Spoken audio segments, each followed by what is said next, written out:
Have you ever tried to cancel a subscription online and suddenly the cancel button is impossible to find?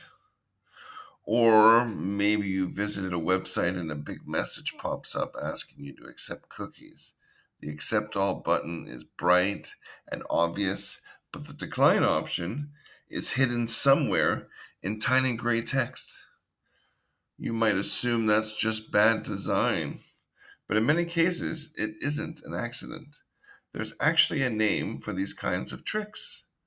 They're called dark patterns, and they exist all across the internet. Today, we're going to explore what dark patterns are, why companies use them, and why so many people never realize they're being influenced online.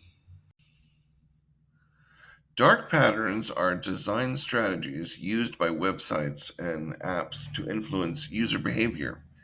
In simple terms, they're subtle tricks that push people into doing things they may not have intended to do. That might include signing up for a subscription, sharing personal data, buying a product, or agreeing to something without fully realizing it. These tactics are built directly into the way websites are designed, and because they're built into the interface itself, most people don't even notice them. They just click the easiest button and move on.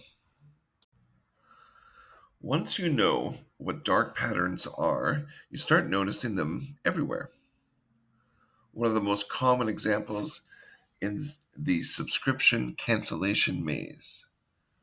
Signing up for a service might take only a few seconds, but canceling it can require navigating through multiple menus and confirmation pages.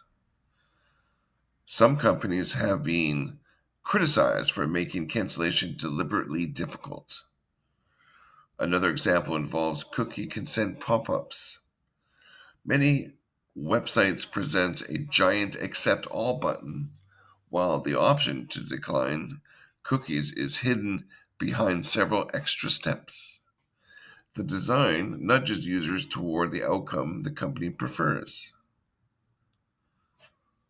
Online shopping sites sometimes use fake urgency, displaying messages like only 2 items left in stock or 20 people are viewing this product right now. Large platforms such as Amazon, Facebook, and YouTube have all faced criticism at different times for interface designs that encourage certain behaviors. In most cases, these features aren't illegal. They're simply designed to guide user decisions. Dark patterns are effective because they rely on basic human psychology.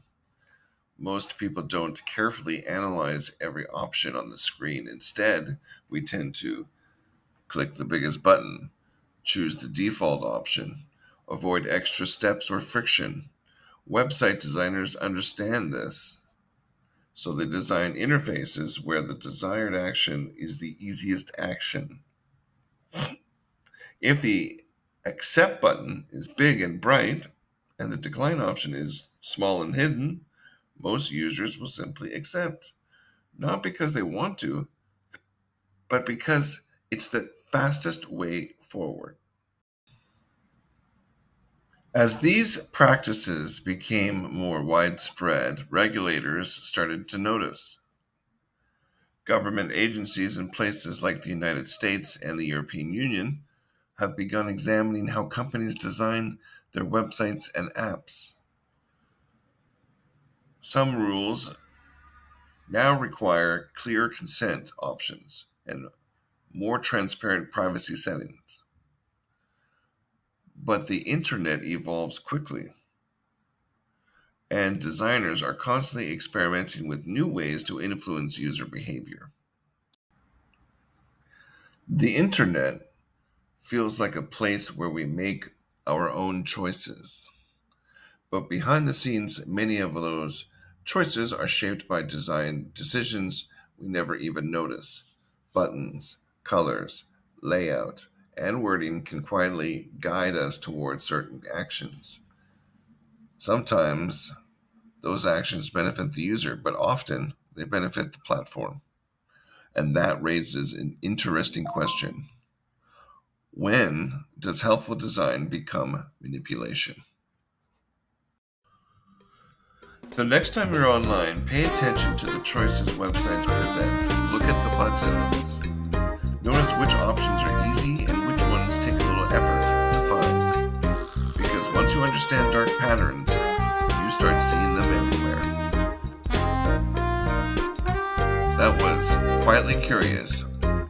Deep dives into tech, mystery, and modern life. My name's Erwin, and you have yourself a good night. Stay curious.